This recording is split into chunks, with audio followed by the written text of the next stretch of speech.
Hello, ASR Universe. Good evening to all of you who are watching this very special little ASR event. So popular was this last year, 11 months ago almost to the day actually, that we decided we'd actually do this again. The Bathurst 500 pit lane draw was very, very popular with all of you participating in the live stream and those of you who participated in the event. And we thought, why not have another one for the Enduro Cup this year? As you've seen from years gone past, you've seen my face a couple of times now. My name is Steve Devries. I've been the resident ASR commentator for some period of time now. The other man who's just north of me on the Zoom meeting here is the one and only Lewis Wedding. Lewis, it's that time of year again. Yeah, it's that time of year. Everybody's very, very excited, very, very anxious to know where they are in the pits and just to get racing for instead of what was one pretty successful race last year, even with the problems that did happen on the day. But now we've got 3 races. Well, more than that actually. We've got multiple races in at both Sandown and Gold Coast. So very, very exciting times. Absolutely. Very, very exciting times indeed. Building on the success that we had from last year's 500, so we're going a little bit of a step up. This is a supercars, old school supercars Enduro Cup with a little bit of ASR flavour mixed into it. Of course, the calendar is a little bit jumbled up. It goes Sandown, Gold Coast, and then Bathurst, whereas typically Bathurst was the one in the middle back in the day in 2019 when supercars ran the last Enduro Cup in real life. And I guess that sort of makes it a bit interesting from our point of view, sort of building up to the bigger of the events in terms of distance. So 300 Ks for Sandown, 400 Ks total for Gold Coast, and reprising the 500 from Bathurst last year. So going from a couple of tricky tracks to then the big one right at the very end of it all. Yeah, not only the lengths longer in each of the events, but probably the difficulty as well. So Sandown, fairly easy and simple track for the most part. And then you move on to Gold Coast where, if I'm being honest, probably going to be a little bit of carnage. Going to see a couple of safety cars in probably each of the races because there's 2 races there for that one. And then that's going to prepare you. You've got, mellow and yellow next to each other there. And then you've got sort of Bathurst where top of the mountain, wall's very, very close by. And then you've got, similar to Sandown, long straights. And you're going to have lots of strategy calls to make in all the races. So it's going to be very, very interesting to see not only just how people handle, obviously, the Bathurst event, but I think Sandown is going to be a bit of a marker and it's going to catch a lot of people out with the way the format is, running with the sprint races, race for the grid. And then again at Gold Coast where couple race format, tight street circuit, it's going to be difficult to pass. And there's going to be safety cars which would come at awkward moments. So it's going to be very, very interesting to see how people sort out their co-drivers and when to pit and, who to put in the car. Yeah, strategy being very, very important for all 3 races. Three very different format types as well. So getting through all 3 events unscathed is going to be quite a challenge. Well, before we get into the pit lane draw, there's a few little small matters of business to take care of. First and foremost, guys, you'll see me darting my head from left to right all the time. You notice that if you've seen on the broadcast, I've actually got multiple screens, and I've got all sorts of things plastered everywhere. So there's live chat over here, there's Zoom over here, there's web cameras here, there, and everywhere. So there's going to be a little bit of my head moving side to side a fair bit. So let's just get that out of the way right now. There's a couple of other matters we need to attend to first. There's 3 things in the ASR universe that keep the league going. The first one is everybody who comes back week after week to participate. Without you, there is no league. And with the number of cars going up from the 19 numbers we drew last year for the 500 to the 22 cars, yes, that's right, there is an extra late braking car that's coming into the mix. So there's 22 cars for this event, so that's a huge step up. Without you guys, there is none of these events, first and foremost, let's put it that way. Everybody that's been around for the last 18 or so months knows with COVID being the way that it is, numbers in a lot of sim racing leagues have exploded, and we're just very grateful that a lot of you choose to come and do racing with ASR, and we're glad to be putting on these events. The second matter of business is, the second thing that makes the ASR world go round is the admin team. Lewis and I are just 2 members of I guess the 5 core strong admin team, Brenton Foley, Brendan Ross, and Will Devenish being the other core members. This year as well, having a couple of junior members coming in with Benjamin Rhodey Rhodes and Nathan Higginson as well. these guys all work very, very tirelessly to put all this stuff together. And I mean, we don't sort of say it, we say it a lot. A lot of late nights for these guys, a lot of stewarding issues, lots and lots of things. So everything that we do because we really do enjoy doing it, and we're really grateful to see people's participation when it happens. The third thing that makes the ASR universe go around is the sponsors that have, over the last 18 months, decided that they want to be a part of it as well. Not just from a major sponsor point of view, but even from last year, a lot of the small businesses. So Cam Rutledge Electrical, Peter Thrower and his business over there in New Zealand with Beyond Electrical, Matt Harvey Repair and Tune, all those guys that actually came in and chipped in a little bit of money to help make the world go round and help pay some bills was fantastic. This year, the likes of Scott Nolan stepping up with his business in Smith & Sons Renovations and Extensions. I had to pause for a minute there. Sorry, Scott. Putting in a little bit of money to help pay off some of the Mustang debts that we put in for putting that brand new, beautiful Mustang into production this year. Stepping up. It's those guys that have a lot of these small businesses that make not only the ASR universe go around, but a lot of the world and businesses in general go around. On the other side of COVID, guys, it's not all about going out and spending money at your nearest restaurants and, you know, buying all that fancy stuff in places like Harvey Norman, JB and that sort of stuff. Without small business, there's a lot of things that don't happen in this world. I think I read something like at least 80 to 90% of the businesses in Australia and probably in New Zealand as well are small businesses. So go out there and, you know, get that kitchen renovation done. Get those new PowerPoints installed. Get all those little things that all these, you know, small businesses really work hard at keeping things going for a lot of different people. It's a lot of people's livelihoods at stake. So we really want to give those guys a really big pat on the back. That's why they've had their advertising in our series, not only last year, but this year as well, at no cost, because we really do value what they've got to offer.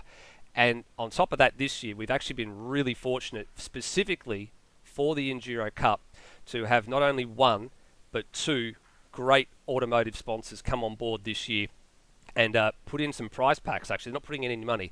They're actually putting together some prize packs and some merch packs for all the guys that are involved in the series with regards to how we want to distribute that. So the first one of those, of course, you've seen it already, is Penrite Oil. Penrite, been around for a very, very long time. No strangers to motorsport. Sponsored everything from people like Nick Shembry in the karting ranks here in Victoria and Australia, right up into the supercar ranks. Erebus for a point in time. Currently got sponsorship on the David Reynolds Mustang for Kelly Grove Racing, and even further beyond that. A lot of people think these guys just do oil products, like, you know, just your normal standard road going oil. They do a lot more than that. They do coolants, they do all manner of grease products, they do a lot of things, not just in the local scene and the racing scene, but they do a lot of things for people personally and in the commercial scene as well. Just for a record and for reference point, Cameron's, which I'm very proud to be an employee of 10 years now. The workshop team actually has an 800 litre storage tank on site specifically for the 10W40 SP Enviro diesel for all the truck servicing that they do. They also use the high temperature wheel bearing grease for all the wheel bearing packs. They also use the Penrite Molly grease cartridges for greasing all the turntables, or if you're watching this in America, they're called fifth wheels. Each and every time we do one of those. And on top of that, we're actually proud to be carting the Penrite product for Penrite in Australia, up and down the east coast. So Penrite have got a very big tie, not just in motorsport, but they've got a very big tie to what I do with the fleet and asset team as well. And they do a fantastic job with all the products. Very, very high grade level of product. So give them a go. You will be very, very surprised at what they do and at the price point it gets delivered at. The same thing can be said about Ryco Filters. Again, another company that's got a proud history with regards to sponsoring motorsport and motor vehicles. And again, very, very common misconception that these guys just do your very, very basic filters and stuff.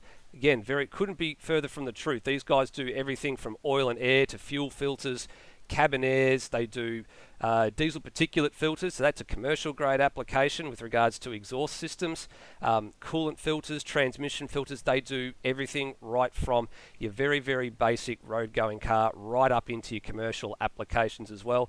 And again, at Cameron's, we're proud to stock that product. We actually did stock take about a week and a half ago, and I counted no less than 4 Japanese Ryco filter kits on the shelf. Now, that's just not one filter in particular. That's everything in one kit for a service that we would do on a Hino or an Isuzu or any of those sort of Japanese trucks. And they offer, again, at a really, really good point without having to buy every single individual product. It's just go and grab the kit. Everything is there. Everything is bundled.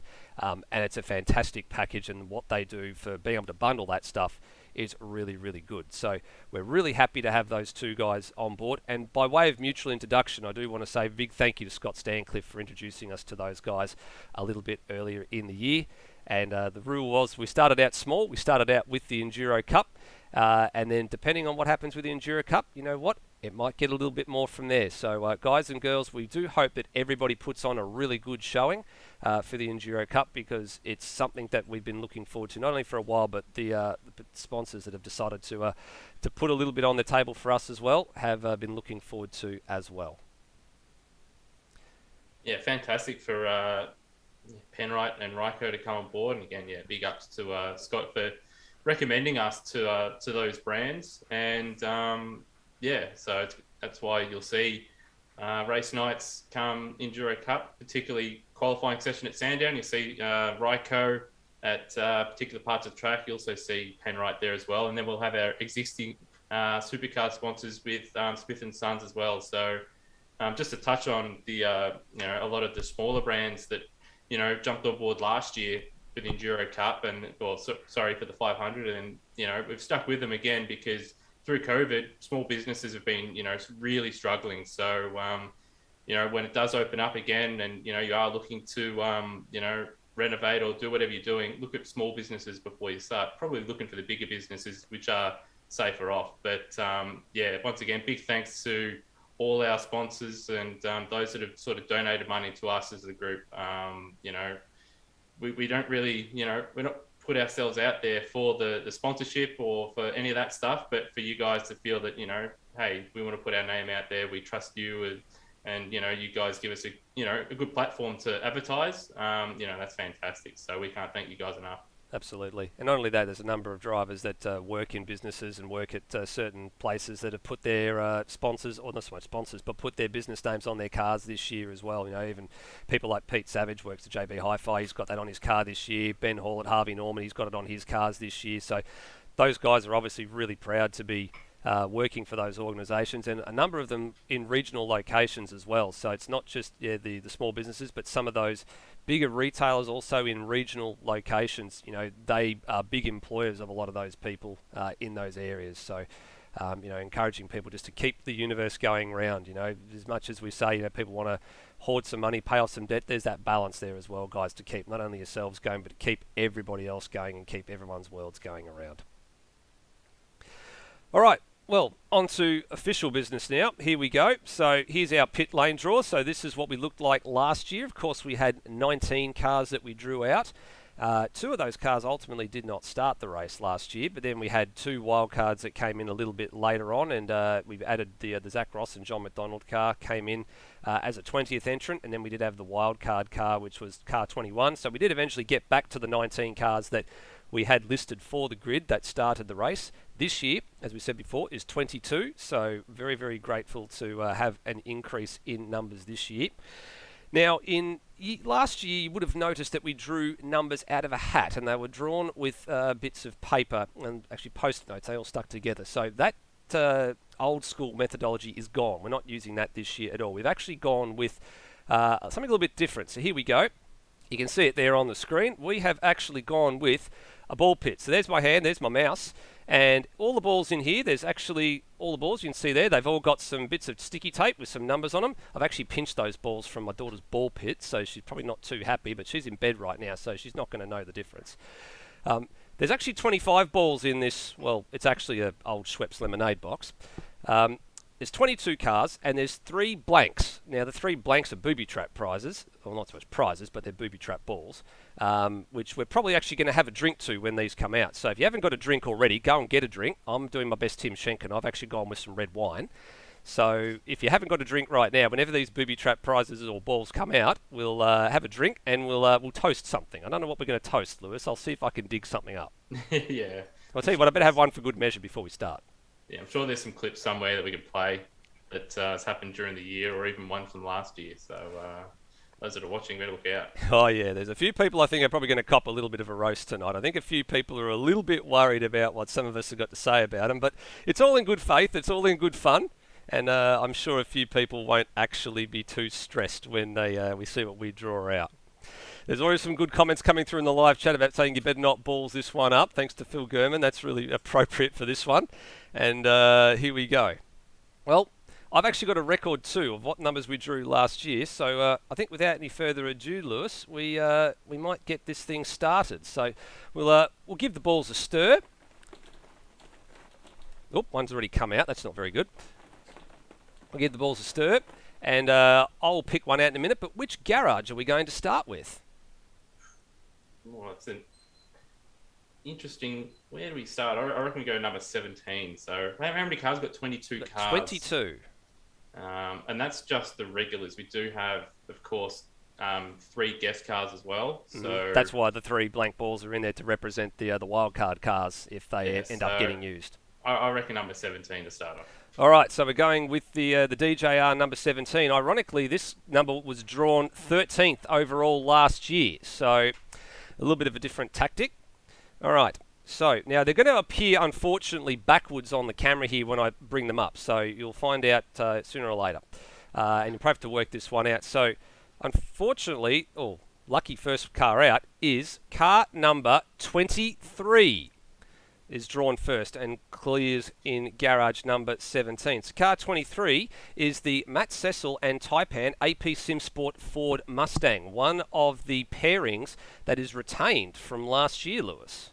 Yeah, we actually don't have too many. It's actually been a fair amount of sort of driver changes throughout the year. They're one of the stable ones. And they've had a fair amount of sort of running both in Super 2 and supercars this season as well. So those guys probably not looking to win the race or a podium, but certainly if things go their way in some of the more chaotic races, you could see them maybe, steal a top 5 or be in that sort of midfield range. So, number 17 for them in amongst a number of other cars, but also probably going to be towards the start of the pit lane as well, which isn't always a bad thing. No, definitely not. And actually, coming back onto the topic of pit lane, we spoke about this off air beforehand. The pit lane for Australian stands is a little bit unique compared to around the world. Those of you who are avid Formula One viewers, you'll actually notice that the first pit garages are typically closer to the pit lane entrance rather than the exit. So, for example, Mercedes, who have been the World Formula One Constructors Champions for the better part of the last 7 years,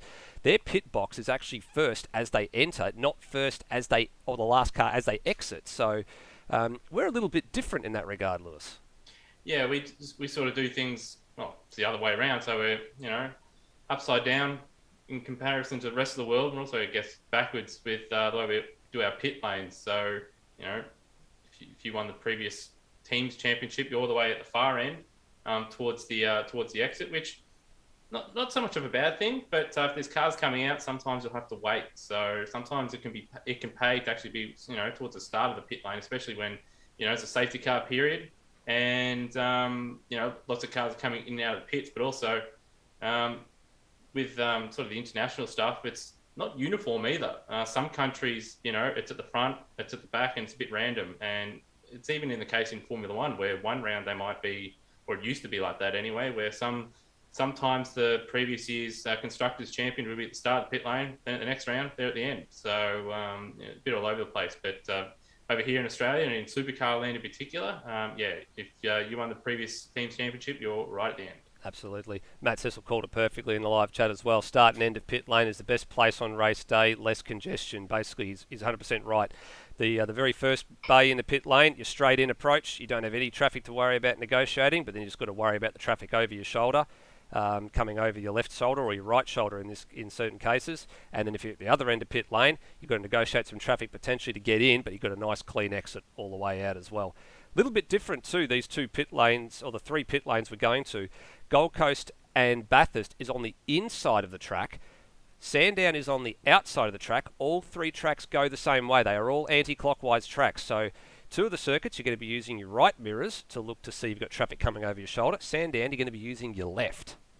And not only that, they're all vastly different pit lanes. Bathurst, you got a little you got to, well, you actually don't have too much time. If you're that first team in, you don't have too much time to sort of hook yourself around the corner and then sort of get into that first pay. We saw that last year with those guys that were at the start of the pit lane.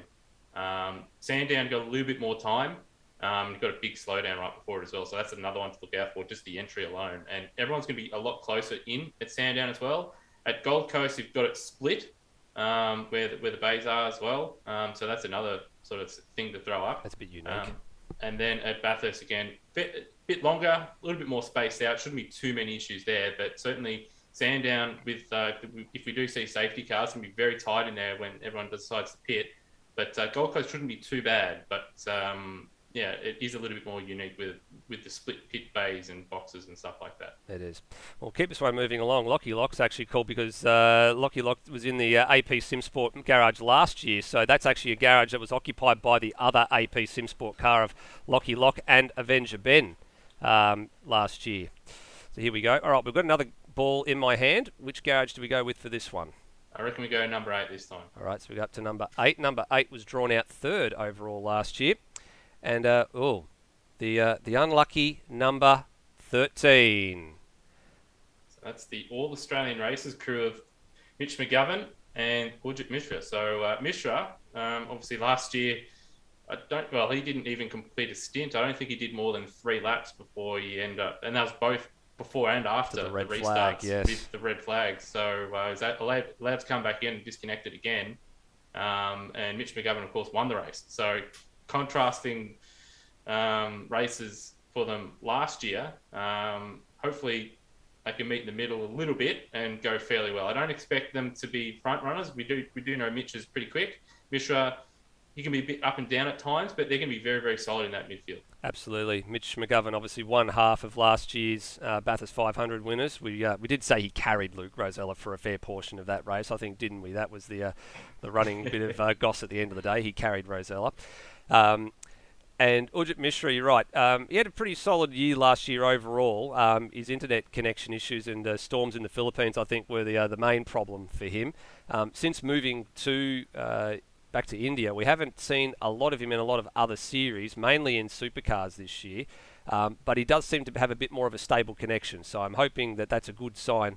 Him from last year, he paired with Pierre Roy last year, and I think you're right. I think they turned about 3 or 4 laps combined between them on race day, both in both the sessions. So, a bit of bad luck for them, but hopefully, fingers crossed, some good luck for Gurjit Mishra this time around. Yeah, his internet connection. He has been doing a lot more racing with us this year, and he's been able to get through the races, quite a lot of the races, without any issues. So this time around, should hopefully see him get to the end to a number of the races. Yep. And another tidbit as well was that in the ASC 1000, I think the same thing happened as well. So 2 massive races, and I don't think he even got to double figures in laps. But hopefully this year, a lot better. That's it. We've already set off Luke Rosella. The reason we did this ball draw is because he was blowing up about how things come out last year. Well, he's already blowing up because he was being carried by Lime Mitch. So it didn't take too long for us to roast somebody, and I'm glad it was him. All right, next car out is going where? I reckon we go number 19. We're going to 19. All right, we're going back down the other end of pit lane. This will be for car number 237.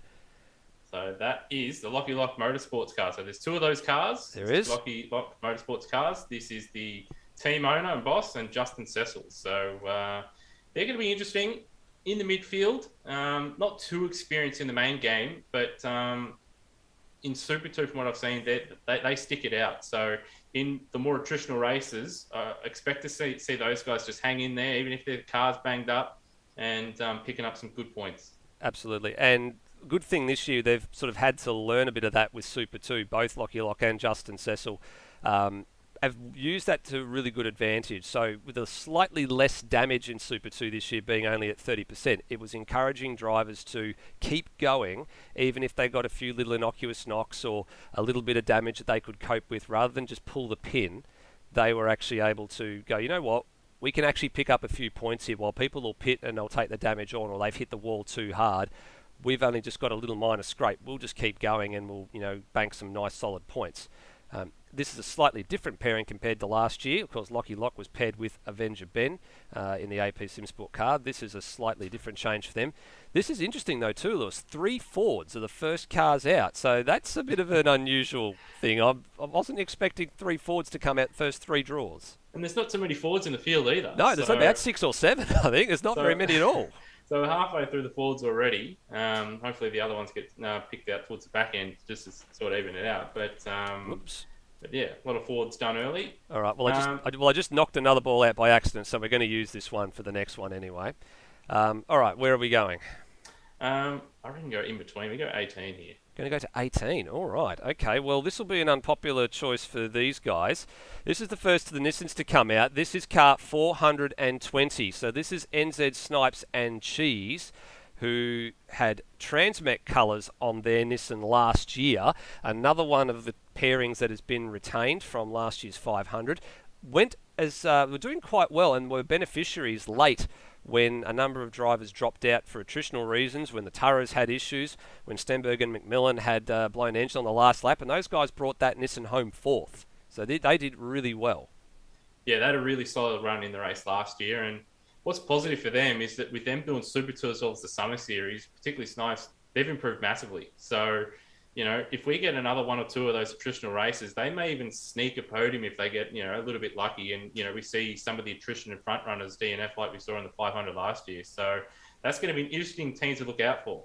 It is. The Kiwis have gotten better and better and better for the last 18 months consistently. And these guys have been right up there. Cheese, of course, doing double duty, was given the opportunity along with Freakish to go up and do supercars when the opportunity arose, and they grabbed that with both hands. So they've been doing double duty. Snipes has pretty much been doing just supercars this year.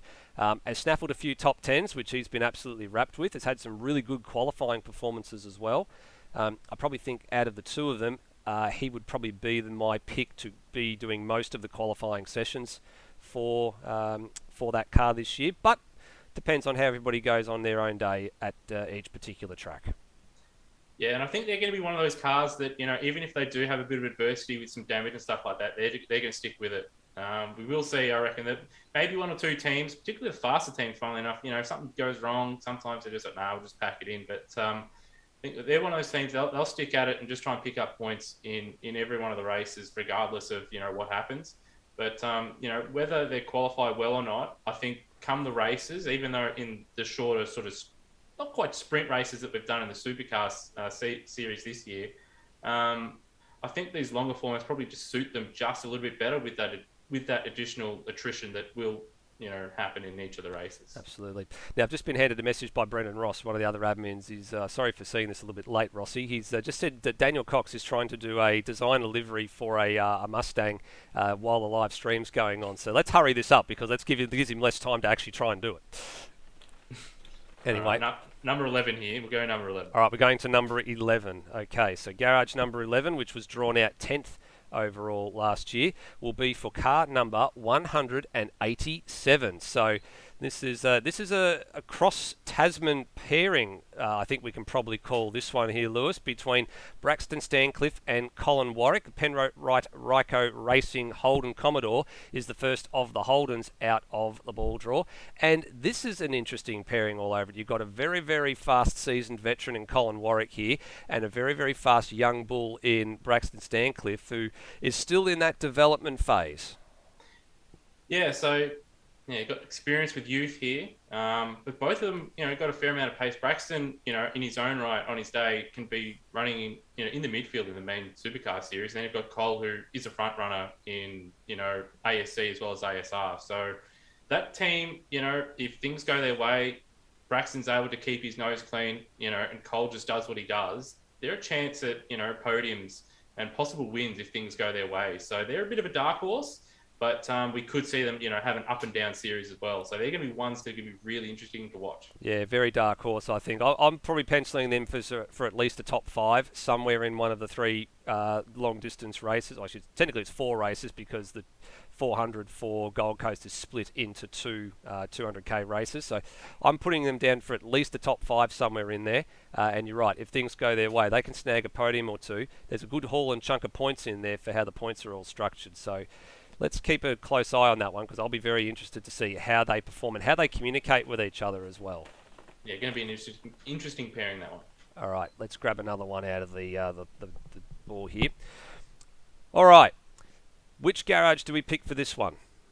I reckon we go number 3 here. Go a little bit further forward here. All right, let's go up to the top. Now, this ball's a special one. This one has got a number on it. I'm not going to tell you what it is, but this one is the first of what we like to call our big gun alert.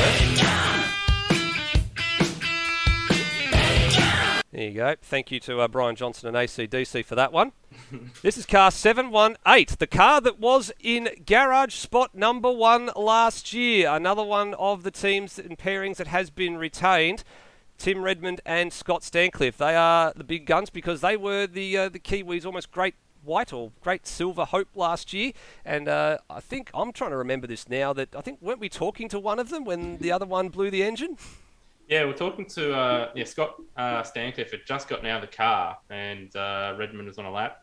And coming into the chase, just one downshift too many, or just a little bit too early, and well, it's the story of the race because we saw a number of other cars do that as well. So just a shame for those guys because they were running really well in that race, but probably a lesson for this year, maybe not to just buzz those downshifts as hard as what they were doing in that race. Yeah, absolutely. And it goes to show, guys, you just can't abuse the downshift on the car all the time. You've got to be a bit sensible in some of the long distance races. You might get away with it in a sprint race, but you're definitely not going to get away with it in a long distance race, as evidenced by at least 3 or 4 drivers in the 500 last year that blew base on engines. Now, I know Scott Stancliffe was hassling me about getting number 1, and I said, I know you guys fluked that one last year, but they've actually done pretty well to get up the end again. So that's not a bad outcome for car 718. Yeah, fairly close to the end, so it's not going to be too congested down there, but still you would rather be, 1 or 2 or 21, 22, but they're definitely going to be one of the ones to look out for, and expect if they finish each race without issue, you'd expect them to be in the top 5 and in a podium hunt. Absolutely. And noticing, I think, Taipan in the live chat as well, one of his favourite things is just as was it the old Shrek thing? Go 3, pick number 3, my lord, holding up 2 fingers. So they didn't quite get the one they wanted, but they're up the top end there. All right, next car is here. Number 14. Number 14. All right, about 2/3 of the way down the lane, and this is the late braking draw car. This is for car number 5. So, Lewis, I'm going to let you take this one away because this is you and Brendan Ross. This is the team Has-Beens Ford Mustang and is the late braking male of the entry list. Yeah, so I wasn't sure if I was going to race, and Rossi asked me quite a while ago, if I was racing, and a couple other people asked if I was racing. I wasn't sure. And, the way things have been going this year is just like, why not? We'll just go out there and just show up, have a bit of fun. And when one of us isn't in the car, they can look after all the admin side of things as well, because we can look after ourselves out there on the racetrack. So going to be a bit of fun. I haven't driven with Ross in the team before, so whatever he does with the setup, I'll just be happy with and drive that. So it's a bit of a mean livery with some interesting sponsors and stuff on the side, but they'll have to be obviously shared once the pack is released, later tonight or tomorrow when all the liveries are in. But it should be a little bit of fun. I don't expect us to do too well, but we're just here for a bit of fun, bit of a laugh, and if we get a decent result, we'll certainly take it. All right. And on that side note as well, there are a couple of drivers yet to put their liveries in. So, Rhodey, I'm looking at you. I'm also looking at Greg and Noah Tara. They're the 2 liveries that we are waiting on to form the pack. So, guys, as it said in the live chat, in the Discord earlier, TikTok mother effers, get going. All right, grab another one. Here we go. Okay, which one for the one that I have just drawn, please? I reckon we go 21, so almost at the end. Oh, right down the bottom. Okay. Car 56. So this one is another one of the Kiwis. The Kiwis are being drawn out relatively close together here. The Kiwi Sim Sports Team Tipua in Peter Thrower and Freakish. Now last year Peter Thrower paired with Darren Kemp aboard a Mustang, and this year Darren Kemp has gone off to pair with Steve Burko. So there's a few pairings that are shuffling around, and Freakish steps in for his first taste of endurance racing in supercar. He's been doing all right in some of the series that he's been contesting so far, supercars and Super 2. Very clean driver, and I think paired pretty well. Yeah, they're going to be fairly quiet. I think they don't, they're not going to set the world on fire with pace, but they're not going to get involved in too many incidents either. So, you know, if they can just keep plugging away, again, I reckon they're going to be one of those cars that, coming into the race, they could find themselves in a, pretty decent position with, other cars that may be pushing a little bit too hard or just get caught up in, some unfortunate incidents. So, yeah, solid pairing that one. Probably won't, as I said, we won't speak too much about them because they're not going to be setting the world on fire with pace, but they're not going to be fencing it either and causing safety cars. So they'll be in that midfield pack, and it should be interesting to see how they go. Absolutely.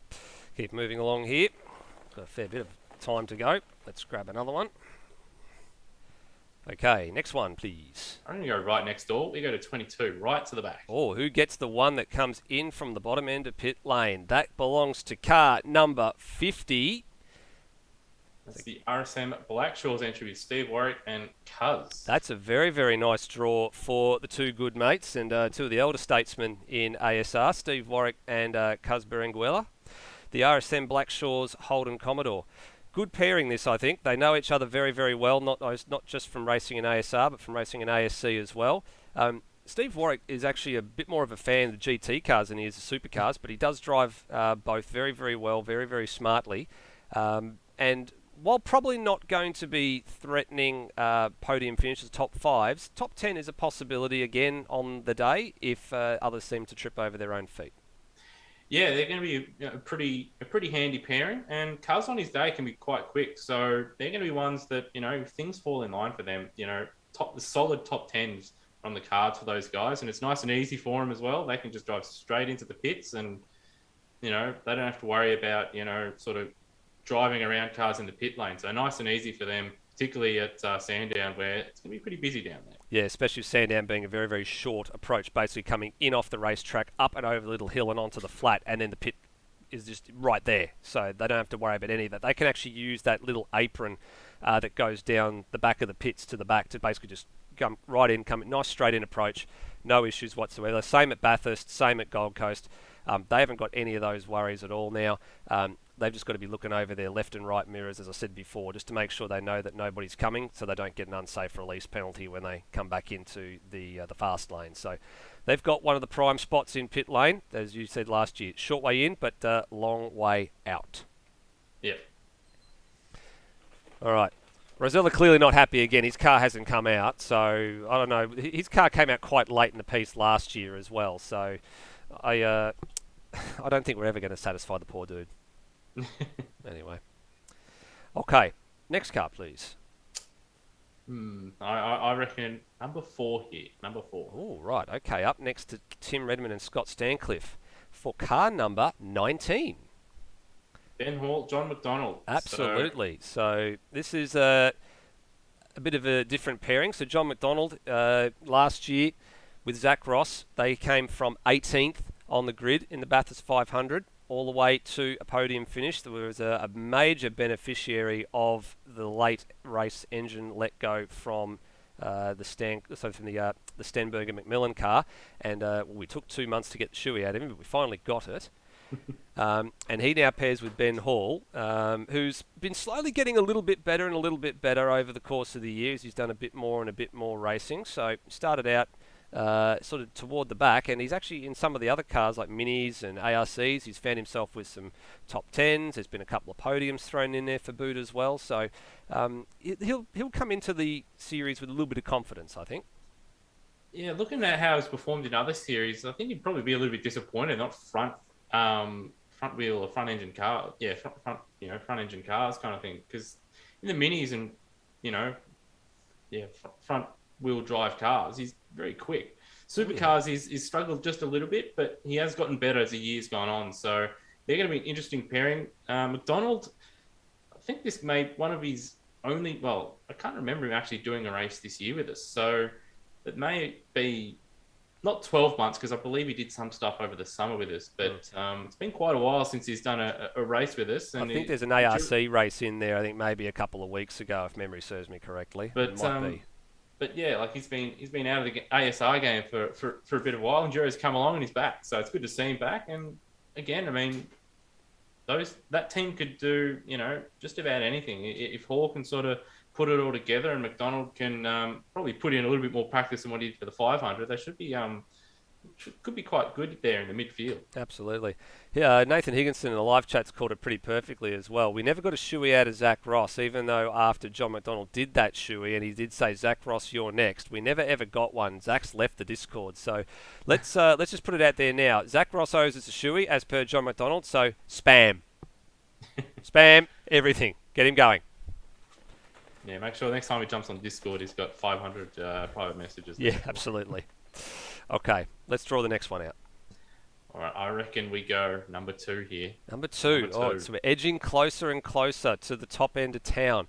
These guys will probably be pretty happy with this draw because they were in the midfield last time. These guys drew garage slot number 8 for the 500. Car 51, the same pairing in this car number from last year. Termo and Cam Rutledge, although this year they have switched allegiances. Yeah, CRE car. It's a Ford Mustang. It's been unheard of, but it's good to see it out there.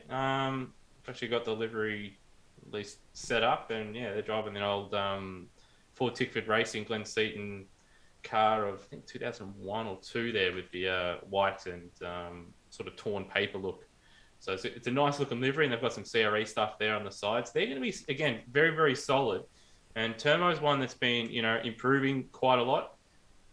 Cam hasn't had the best of years, but I know he's been putting in a bit of effort, and I think these Enduros he's probably going to come good where that consistency and that effort is going to get rewarded. Absolutely. I like the two of them are very, very good pairing. They know each other very well from their time with CRE Motorsport, CRE Race Engineering with Will Devonish and Pete Savage around them. Will spends a lot of time with Cam, just turning laps and doing setup work and doing the same thing that I did with a number of drivers a couple of nights ago or a couple of weeks ago now with just an educational type of thing about where to go and where to find some of the time. So good on Will for doing some stuff with the other guys in the team. So those guys will be very well paired. Consistency is very good. They don't make very many mistakes between them as well. Good solid midfield runners. And yeah, I think top 10s will be the target for them. For most of the series, and that livery, good job for Nathan Higginson as well. He's done a very, very good job putting that sort of Glenn Seaton Ford Credit look-alike livery together for those guys in the Mustang. Actually suits the Mustang really, really well.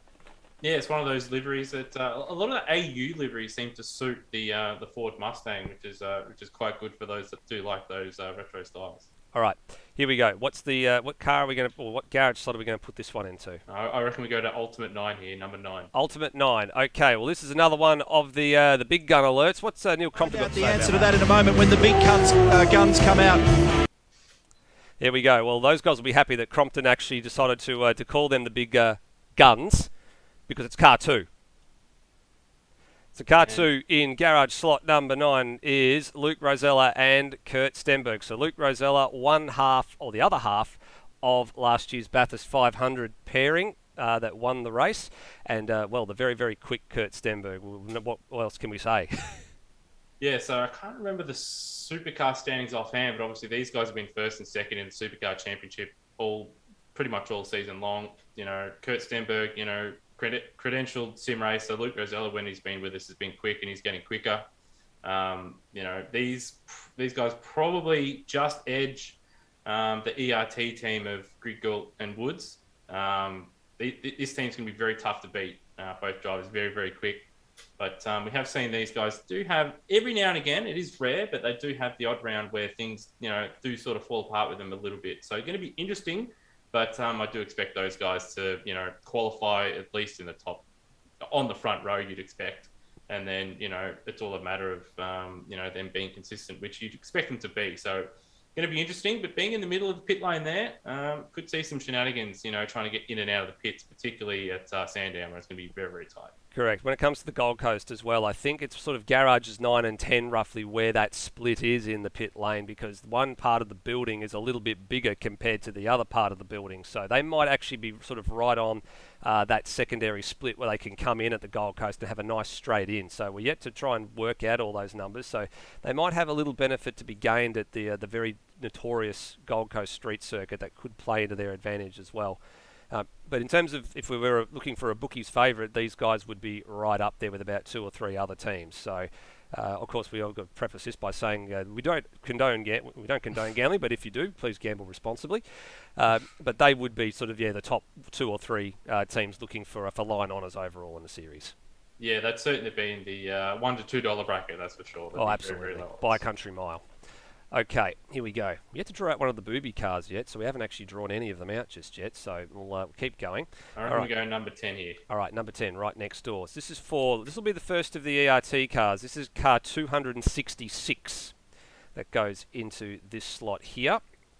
As we scroll down, this is the Tyrone Wiseman and Dane Liccardo Evolution Racing Team Holden Commodore. So Ty's only turned a couple of races in Super 2, I think 1 or 2 rounds potentially, so I think we're probably not really, haven't seen his true pace just yet. Dane's been around for a while. We know he's fast, but we do know he does have the pretense of having a little bit of a hot head at times, so he's going to need to keep that in check just a little bit. Yeah, that's going to be something that's going to be vitally important for those guys, is just to avoid trouble. Dane, as we've seen in multiple series, can drive pretty quick in a supercar. It's more so, a little bit of red mist and, just trying to push too hard at times. So if they can just dial that back a little bit and, Ty can just do a nice solid job, those guys, again, those guys can pick up top 5s if, they just keep it nice and clean and don't make mistakes. Yep. And there is a reserve driver for that team as well.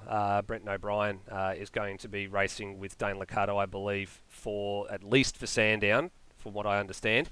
I'm not sure if it'll extend to the other 2 series, so there is a little bit of late-breaking mail there. We'll wait to see how that goes. Brenton's just confirmed in a live chat he's going to race with Dane for Sandown. From what I understood, but we'll wait to see how the rest of the series go out. Likewise, there's actually a reserve driver on standby for the car in the garage next door in Garage 9 with Luke Rosella and Kurt Stenberg, with Scott Nolan being on standby in case Kurt Stenberg is not able to make Bathurst. That's the iffy one for them at the moment. Yes, even with that, obviously, sub, there's still going to be a handy team, that one. Absolutely. Okay, where are we going?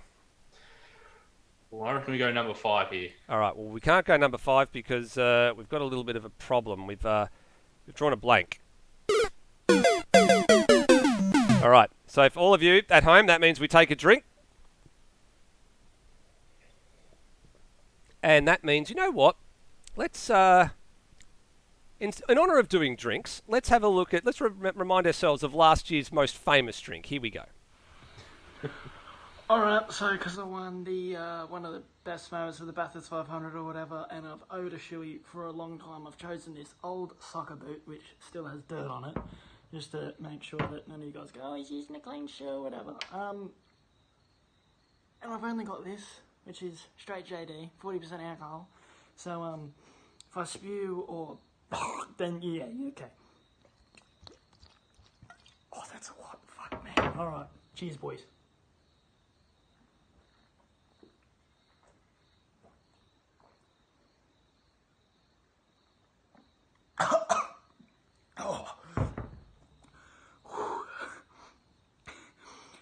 Zach Ross, you're next. Well, there you go. The very famous end to last year's awards dinner 2020 with John McDonald finally coming through, fulfilling his promise of the shoey. And for John, well, we continue to salute you, John, after doing it with the straight JD 40% alcohol. Well done. And reminding everybody that Zach Ross still does owe us that shoey. He did say you were next, Zach, so you've got to do it. Come on. Yeah, if Zach Ross does come back, I reckon he should have he should run a ZB with Bundy's on it, I reckon. Probably. Just to encourage him to, next time he does get on the podium, to do a bit of a shoey. Yep. And on top of that, while we had the booby trap prize, we played the Super Mario dying theme to go along with it. So that was very good and well timed, I think, that one. All right, let's see how we go. We've got a handful of balls left, so let's keep going. Okay, Now, so do we want to go back? What garage did you say we were going to pick? It was Number garage 5. All right. Number Well, we will put this one in garage 5 because that was one you picked before. So we've got car number 45. That's Rhodey and Brad Severs. So That is correct. So this is the Peugeot Leur de Feu Motorsport Mécanique Par PBF. So this is the mouthful team name. I threw this into Google Translate. Now I can't remember what it spat out. I'm not sure where the livery is coming from this, but it's something BTCC related. That's all I know. maybe BTC. I can't remember. I know Rhodey has mentioned it to me, but I've been too busy putting all the other liveries together to sort of remember what it is. But obviously, the ZB Commodore was designed by Opel, which is owned by I think, the Peugeot group. So that's why he's gone with that, and he doesn't consider the ZB to be a true Commodore. It's the same as Brock Harvey last year. That's why he ran the VF. He doesn't want to actually consider that a proper Commodore. So you're right. Yeah, so Rhodey should have just ran a Mustang. I mean, that's a real Ford, but it's a real car. But obviously, yeah, very interesting name. I'm glad I'm not in the commentary box for. Well, we'll see if Rossi's internet's back for the first one. But I'm glad I don't have to say that too often in the commentary box. Oh. That's a bit of a mouthful, that team name. I'm just going to call it Peugeot PBF, I reckon. Yeah, I think that's probably the smart way to do it. And that pairing was together last year as well in the NASCAR lookalike Denver Mattress Furniture Row type car, which actually was a very, very good livery. I actually didn't mind it at all last year. Rhodey's actually just commenting in the live chat that he's the only main driver who's gotten slower over the last 12 months. That's despite the fact he has a win in minis this year as well. I don't know if he's gotten slower. I think just everybody else has actually just picked up their game a bit. I think so. Than Rhodey getting slower. So wouldn't discount yourself too much, Rhodey. I think it's just everyone else is just putting a bit more time, and they're just getting better. Absolutely. We've got 8 cars left to draw, and there's still 10 balls in this little unit here. So stir them up again. Let's pick another one. There we go. Unlucky 13, I reckon. Unlucky 13 for this one. All right, this one's also another one of the big gun alerts. It is lucky for some and unlucky for others. There's Guns N' Roses playing away in the background there. Car number 288. So this is the one that a lot of people have been waiting to see where they place. Ethan Griggoult and Damon Woods, and they have drawn smack bang in the middle of pit lane. Yeah, Disaster. So, I wouldn't say it's a complete disaster, but they're not too far away from Rosella and Stenberg, who are going to be their main competition, and that's going to be very, very interesting. Again, Griggoult, he has done a race here at AMSL/ASR, and well, he smoked everybody in that one. I was at Albert Park in the supercars in the initial supercar season back in 2018, and he was quick then. Don't know how much, if any, AMS driving he's done since then. But of course, credentialed iRacer, races XLs in real life, and he's quick in anything he touches. And Damon Wood, of course, he's jumped on the scene this year, won a race for my team, so good sub from me. Just no, mate, I'm done for the year. You jump in, and he's gone out there and won a race for the next round. So he's been, a bit of a revelation, I should say.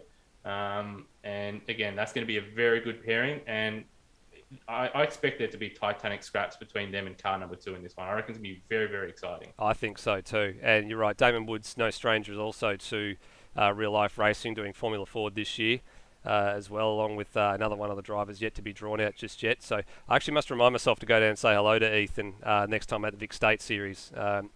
He was actually the winner of the, or now defunct, Aussie Driver Search the year that I actually went into the amateur comp for a little bit of fun. He actually won the amateur comp when we were up at Wakefield Park. So unfortunately didn't get to spend any of that money because of the collapse of ADS.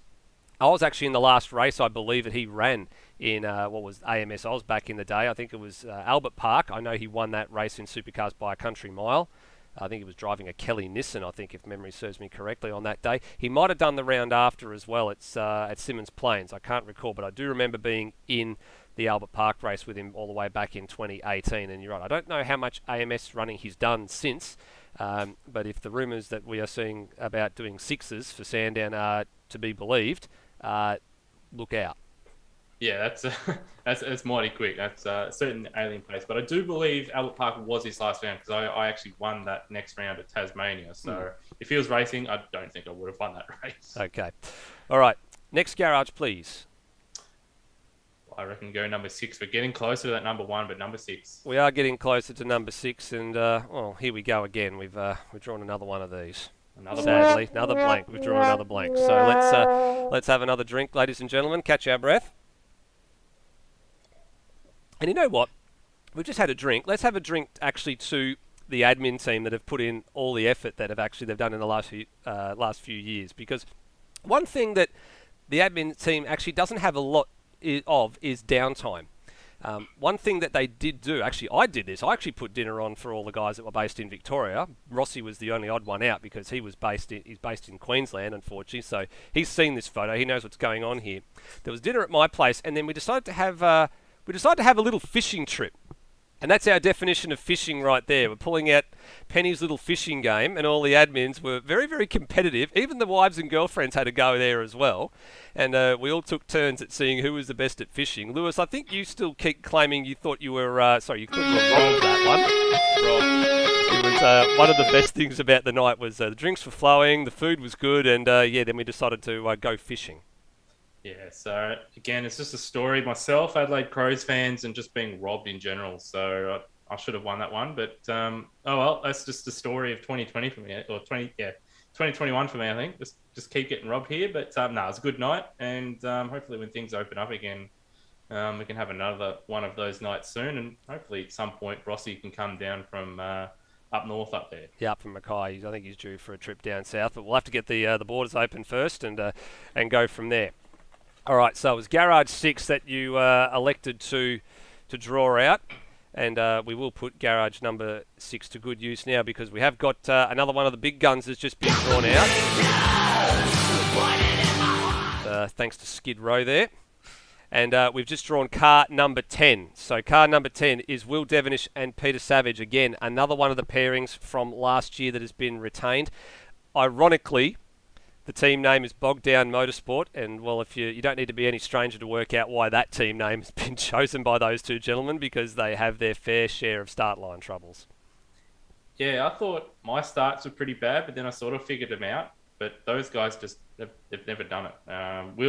He ends up putting it on the front row, pole position with a fantastic lap, and then by turn 1 he's running down in 5th or 6th place. So I don't know what's going on there, but the name is certainly apt, and yeah, Pete's had his fair share of bad starts as well. But again, they're going to be up there. They're going to be quick.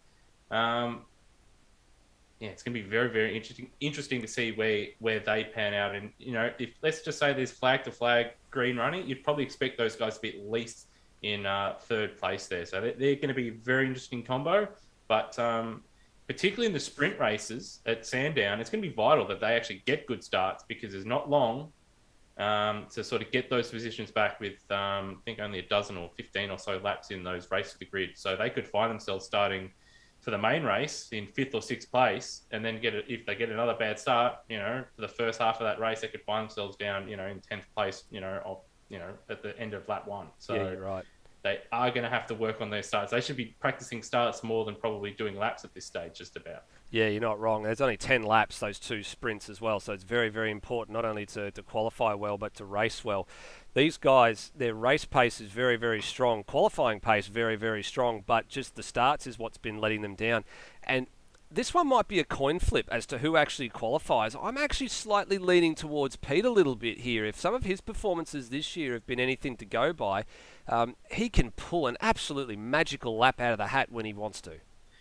Yeah, it's like some nights, he'll put a decent lap in, and then there's other nights where, he'll pull, as you said, just a lap out of his ass, and, he's right there with the front runners or even ahead of him. So, I guess whoever's feeling good on the night probably going to end up qualifying those cars. Of course, work permitting, that both those guys do work weekends and stuff like that. And Pete, he works a lot of hours. So, yeah, I think it's for those guys, it's whoever's feeling the best. Probably, yeah, you jump in, do qualifying because I'm too tired or, I'm running a little bit late and haven't had time to prepare. So, yeah, going to be interesting, that one. And, yeah, I can't wait to see where those guys end up. Yeah, I agree. That'll definitely be ones that, again, if we're talking odds and favourites, we're talking them being up the pointy end of the field, being in the $1 to $2 range if we were gambling here. So they've definitely been up there. All right. Which garage do we want to pick for this one? Number 20. We'll go all the way back. Going all the way to 20. Well, thankfully, this is the last of the draw blanks. So that's it. And we have our last drink for the night, I think. I haven't got one for this one to actually put anything up, but we'll just have a drink anyway. Well done, everybody. There was only 3 blank balls in there for the 3 wildcard cars, and that's the last of them.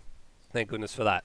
I'm seeing in the live chat, though, that there's a lot of enthusiasm for my commentary call when... last year, yes. Yeah, a certain car blew its engine with a few laps to go while in a promising position. That's right. And on top of that, I actually don't know who the rest of the commentary makeup's going to be yet. Of course, it's going to be me. It's going to be broadcast live here on the home of ASR Motorsport Outworld Broadcasting.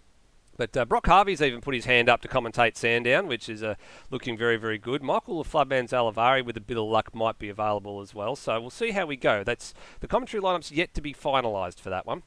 But we will now put garage number 20 to good use, and we'll give it to car 26.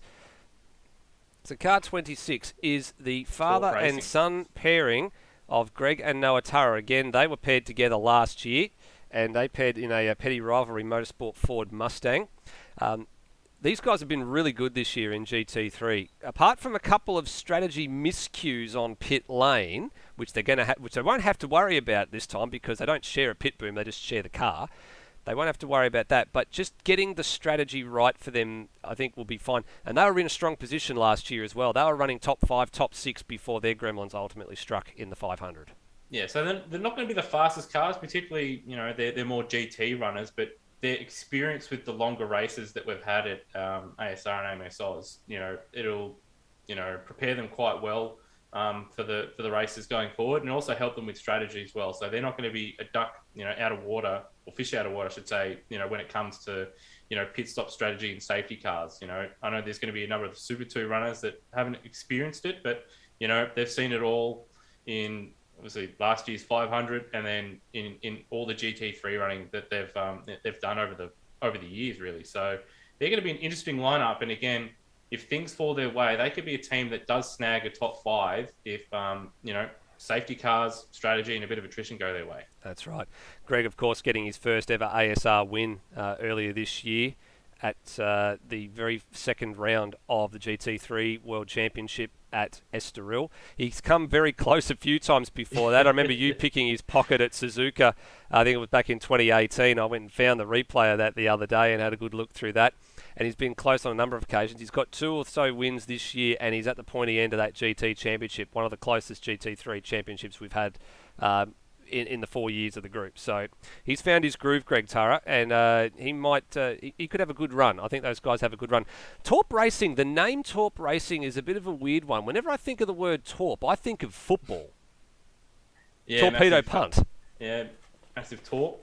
I do recognise the name from somewhere, but I'm not entirely sure where that name's come from. But I do like to kick a good torp over a good drop punt, that's for sure. That's all I used to kick back in, kick to kick. It's just torpedoes. Absolutely. All right, so we've got 5 more cars to find homes for. And where are we going with this one? Well, I want to go number 1, but I do want to save it until one of the last couple. So okay. I reckon we go number 7 here. Lucky 7. Lucky 7. So Lucky 7 was the very first number drawn out last year. If Coxie remembers this, it was drawn by my daughter Penny. Now, Coxie, I haven't drawn your number out again for number 7, so don't stress over that. This one is actually the last of the big gun alerts. And what's Soap from Lock, Stock and Two Smoking Barrels got to say about that? Guns for show, knives for a pro. Indeed. Guns for show, knives for a pro. And these guys are definitely going to be very, very professional about it. Car number 277. So the other ERT car of the 2 Formula Ford drivers in the field. So Victorian Formula Ford competitors, Xavier Kokai and Jordan Sinney. All right, so these guys know each other very, very well in local state racing circles. Xavier in the Formula Ford, Jordan Sinney, the very, very popular, and you can't miss it, black and gold Dirty Diggers Formula Ford. This one caused a bit of an uproar and a bit of a stir when we found out about this about a week ago, Lewis, because Jordan Sinney is affiliated in sim racing circles, especially in iRacing, with Synergy Sim Racing. Yeah, so of course, we do have a number of members of Synergy Sim Racing that are a part of ASR, and they were scratching their heads, wondering, why is Geordie Cine running in, for EIT. But obviously those two, Kokai and Cine, know each other in real life. So, they're teaming up that way. But that's going to be interesting combo. Kokai pace up a little bit up and down. Very aggressive on the racetrack. And Cine, as we know, very, very quick in iRacing. If you're racing in Scops, you're going to be at the front end, of most series because just of how competitive it is. So, again, they're a dark horse. Probably not outright favourites. Probably not even, maybe not even the second or third best car in the field. But they are going to be there. If they get an opportunity, they're going to take it. So, they're going to be ones to look out for. They're a bit of a wild card in this one. Correct. And look, at this stage, given that there's the cross hybrid thing with one being an ERT-based driver, one being Synergy Sim Racing, we are erring on the side of caution based on who lodged all that information, that is under an ERT banner. We don't know any different at this point. I know it has caused a little bit of conjecture and a little bit of stuff, but like I said, the guys are good mates, so I think it's all in good faith. It'll all be good. All right. Now, there's two colours left at 4 balls. You can see there they are there. 2 orange ones and 2 yellow ones. So we've somehow ended up with that while I'm blindly looking at things. And we'll just give them another bit of a stir and I'll pick one out. So I've got one of the yellow ones here. Okay. So there's 4 spots left. I reckon we go all the way to the last one available. That's number 16. Number 16. Okay, so number 16 is for car number 44. So this is another one of those really interesting pairings here, Lewis. This is Lockie Burke and Hans Brunswick. Hans Brunswick, who finished second with Steve Burko last year in the, what was the beautifully liveried AlphaTauri-inspired ZB Commodore. Actually looked really good, that car, when it came across the line second place. And Lockie Burke, who was sort of the wildcard entrant late last year, and did a bit of sharing with, I think it was Grant English, who was a late entry. Lockie Burke hasn't done as many rounds probably as he would have liked this year, supercar-wise. He has got some pace, and we know Hans has definitely got some pace. I think these guys are very, very well matched in terms of just overall pace, but I'm going to be interested to see how they work together. Well, I think you could chuck Hans in just about anything, and he'll just have a crack. Absolutely. So, this is going to be, again, a bit of a wild card combo. These guys could do just about anything. I wouldn't expect them to, win, any of these races. They'd need a bit of luck to do that. But Hans, again, he hasn't done a lot of racing with us, but what we've seen so far, he's quite good. Obviously, I've raced with him in the ASC 1000. We couldn't get to the end of that one, but, if, without PC issues, would have been quite quick. It's good. He's a good teammate to have. Good with strategy, good with car setup as well. And if those guys put in a little bit of time, I mean, those guys, if things go their way, as we saw in the 500, if things fall into place, could see that car, snagging a podium or two, by the time the Enduro Cup's over. So they're going to be ones to sort of look out for. Dark horse for a podium. Absolutely, dark horse for a podium, and they'll turn some laps, especially when it comes to places like Bathurst. They will definitely turn some laps. All right, we've got 3 more to go. This is winding down pretty quickly. We've actually gone longer than the one we did last time. Okay, where are we going for this yellow one here? I can't go number 1 yet, so I reckon we go number 12. Number 12, all right. So because you decided not to go number 1, I think you're not going to hear the end of this, okay? Car 00 finally makes an appearance out of the draw. Now this one is the pairing of the 2 livery designers who have done a lot of the liveries this year in Nathan Higginson and Daniel Cox. The 2 forces finally combine to jump aboard a Holden. HME Powerhouse Design is the team.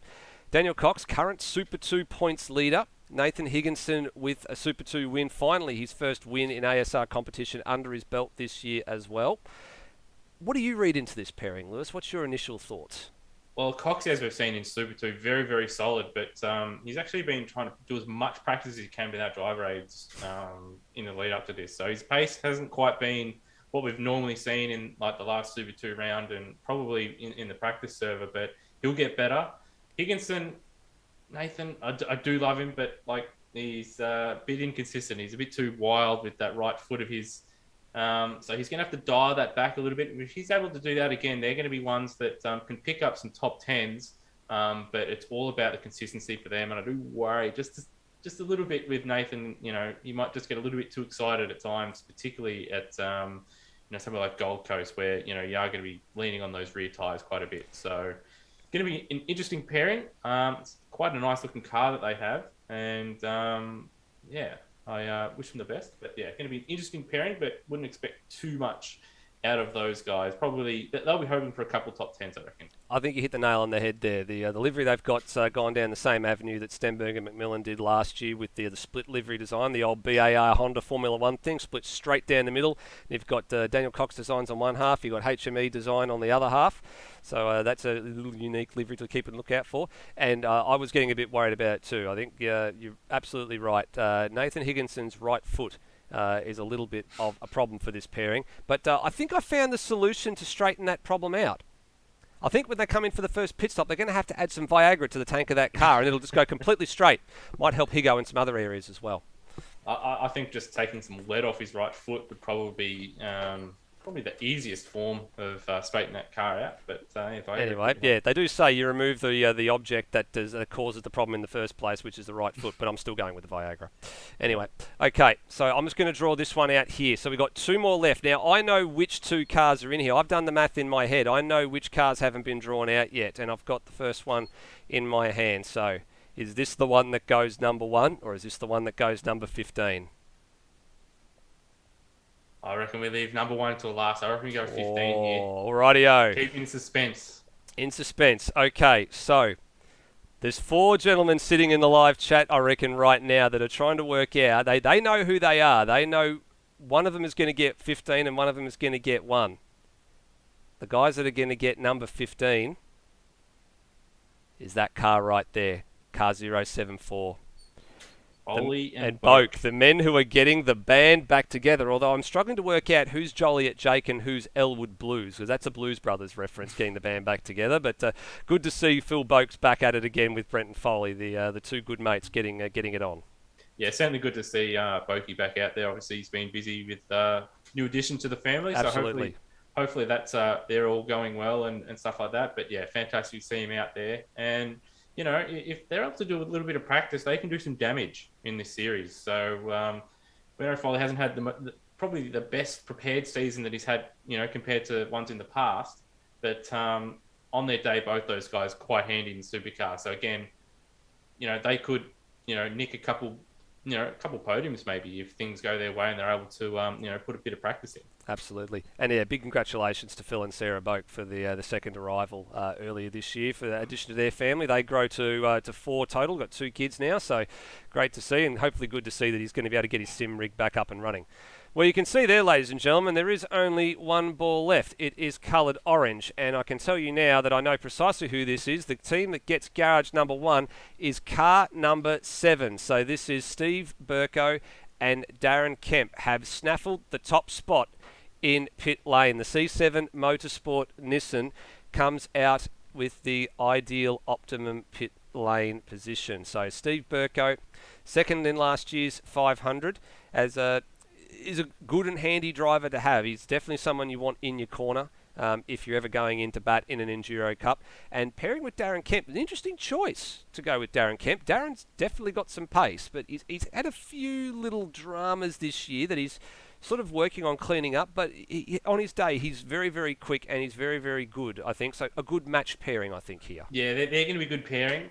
If they can just sort of get a good base set up, those guys can be very difficult to, in the midfield to sort of beat. And, if they find themselves in a good position late in a race and they've got Kemp in the car, good luck with people passing them. Oh, yeah. You're not going to get by them. So, so that's, again, both those guys, Burko, as we've seen, can be quite quick. He's had some really good qualifying performances this year. Races haven't quite come to him, but if he can just sort of, again, put in a good qualifying effort and, just have a nice clean run, that car can run in top 10s. And, again, that they could, nab a couple top 5s. And with Kemp behind the wheel, if they're in a good position at, say, Gold Coast, and, maybe just keep Kemp in the car because no one's going to be able to get by him. So Absolutely. He's very taken on difficult to pass. He's taken on that mantle from me as being ASR's most notoriously difficult person to pass, and I think he learnt a few tricks the other night as well when we did the driver lesson as well. And I think a few guys have just said, "You're giving him too much info. Don't give him any more." So he's now actually physically worked out that there's a fair bit of thing there. Hans Brunswick in a live chat, I think, has spelt it perfectly. It's HMS Kemp and Captain Chaos Theory, I think, is the name of that car. The good ship Burko and Kemp is going to be a difficult boat to pass indeed. There we go. So, ladies and gentlemen, that is your pit lane draw for the not only just the first round, but for the whole entire series. So, there you go. Steve Burko and Darren Kemp have swept the top spot this time. They've got car number 7 in garage bay number 1. Tomo and Cam Rutledge in garage 2. Tim Redmond and Scott Stancliffe in third garage from the Exeter pit lane. That's not too bad considering where they were last year. Then you got the Hall & McDonald Locky Lock Motorsports Ford. Rhodey and Brad Severs in the 5th garage. Devonish and Savage. Kokai and Cini. Mitch McGovern and Ujit Mishra. Rosella and Stenberg and Ty Wiseman, or which I believe is going to be Brenton O'Brien, at least for the next race, and Dane Liccardo have got the 10th spot. Braxton Stancliffe and Cole Warwick bring the Penrite Ryco Racing Commodore in garage 11. Coxey and Higo in garage number 12. Grig Gould and Woods, the third of the Evolution Racing Team Holdens, have got garage 13. The unlucky for some, lucky for others, 13. Rossi and Lewis in garage number 14. Brenton Foley and Phil Boak, so close to snagging that number 1 pit stall, got garage 15. Burke and Brunswick, then you got Taipan and Cecil, Snipes and Shees, Lockie Lock and Matt and Justin Cecil, the Turras, Peter Thrower and Freakish, and the ones that got the other end of pit lane, the straight in approach, is Steve Warwick and Cuz Berenguela for RSM Blackshaws and the Holden crew.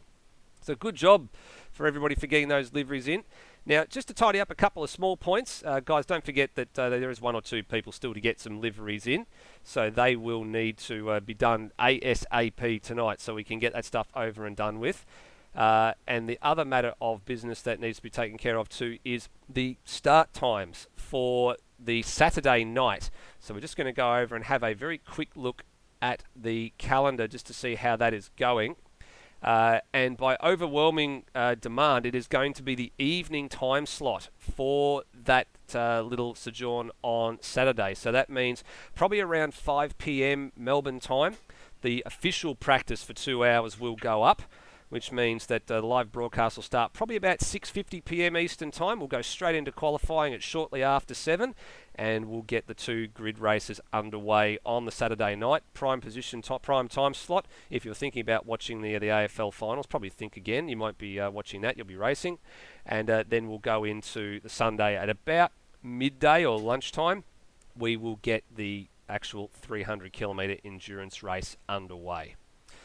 Yeah, Lewis, closing thoughts before the night goes out. I think a few people are going to be coming up to us wondering how they can persuade to get their way up pit lane. I'm sure Higo and a few others have got some stuff to say as well.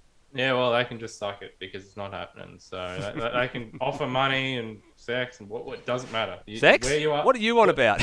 It doesn't matter. Whatever they offer, it's not happening. So they're staying where they are. So whether you be 10, 12, 13, 14, 15, it doesn't matter. You're stuck there.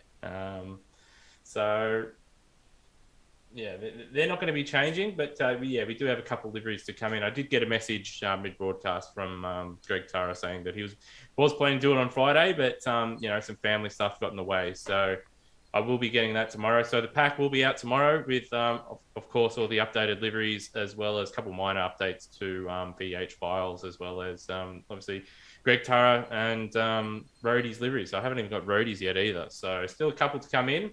But it's just about ready to go. So just waiting on those guys. Absolutely. Keep practicing, guys. I think I've seen at least half the field has turned some laps in the practice server over the first week, which is great to see. So, guys, get practicing. Keep it all going. And I think, as Cam Rutledge just said in the chat, this time next week, we'll have ourselves a Sandown 300 winner. So, until then, drive safely, everybody. And we will see you in a little under a week for the broadcast of the 2-part Sandown 300. See you later, guys. Bye for now.